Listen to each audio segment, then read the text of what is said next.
Okay, hi.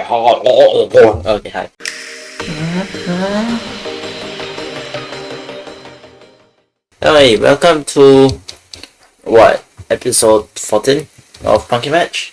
How's your guys been? Today we'll be talking about esports in general because I guess some people actually are confused about why I put sort of like an esports player or pro esports player. I mean, I was not part of an org. Let's get this straight. I'm not a player from org. Getting Singapore players into organization is hard itself. Malaysia, there is more people, but for some reason, Singapore, they never really have like external org. It's usually a countryside organization. So I guess yeah, I wasn't part of all, but I was in quotation playing pro for like 2 years, I would say, before deciding to quit W. I mean, if someone wants to bring me back to professional, I would for like 1 or 2 years. But if someone like organization want to invite me to play as a content creator, I'm gladly for it. I might be good still. I still have the very competitive spirit and I know how to play competitively, but I quit so I'm not like focusing on winning. I'm happy to lose and I'm happy to draw and whatnot. So yeah.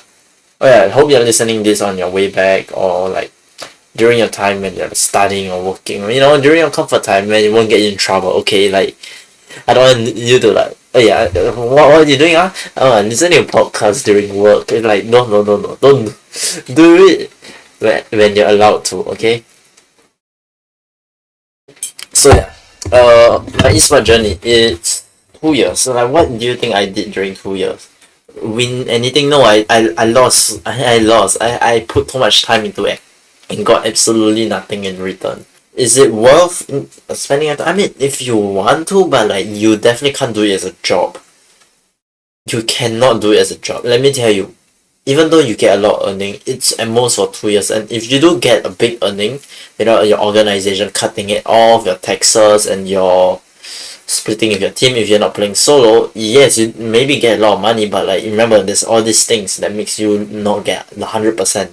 Even though they put the big fancy thing of like, oh look at this, you get this amount, right? You never get the amount. You essentially get like a reduced amount than what you expected. You're not getting the exact amount. Let me tell you that as a person who had dive into that. Uh and it's very competitive. Can you do this in league? No, because over time you'll get worn out and you eventually quit, maybe as a content creator or just do another job. That's how a lot of pro players do, except for like some very big one who has been doing for multiple years. I understand. There are people who do it for longer than me, like 6 or maybe 10 years, but eventually you quit.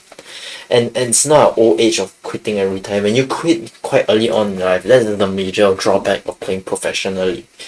And you have high expectations on you. So yeah, playing a role in it is going to be very, very hard.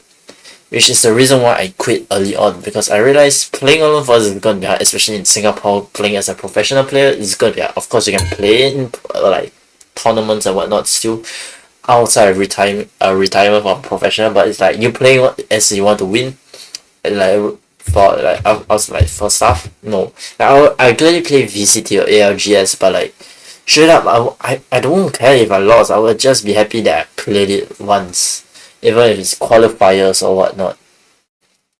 That's like how I stand today.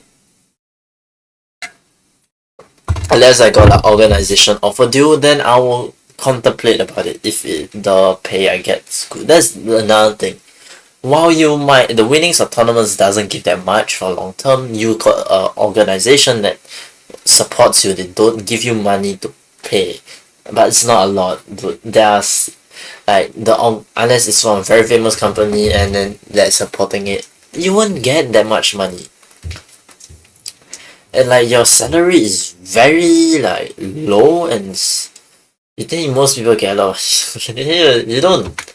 You need to be very good in your game, and the organization that you're under at least pay you like at least like maybe a decent chunk. It's not like asking you pay 1,000 every month or like whatnot, because you can't. But like most people who do it, I guess they try to do part-time jobs or not, or it's either that or they're studying. So yeah, like the money you get in that much, you have to do content creation. You can't just do esports and expect to survive from it. So yeah, that's like my so like I guess my idea, not idea, it's like my journey of 2 years on doing it. I mean, I did find like the most competitive, the most boring are if you don't have a teammate. I did some cards. I didn't when because back in the day, unlike now, the events and like competitions, they are like very like not often, and it's very weird back in the day. Before like now, where it's way often, you can get money very often. Fortnite now is supportive of the esports community, but back then they weren't really supportive of the esports thing. They were more focused on their game not dying, even though they were popular, which as a game dev, that's a flaw in my eyes. Because what you shouldn't do once your game popular is ignore the competitive scene, because like CSGO, they persuade the competitive teams instead of, oh yeah, let's make casual players have it fine. And you say, isn't CS a competitive? Yeah, in a sense, but like so is a lot of other games. They try to make once they get popular, try to make the competitive, the speedrunning community like more enjoyable.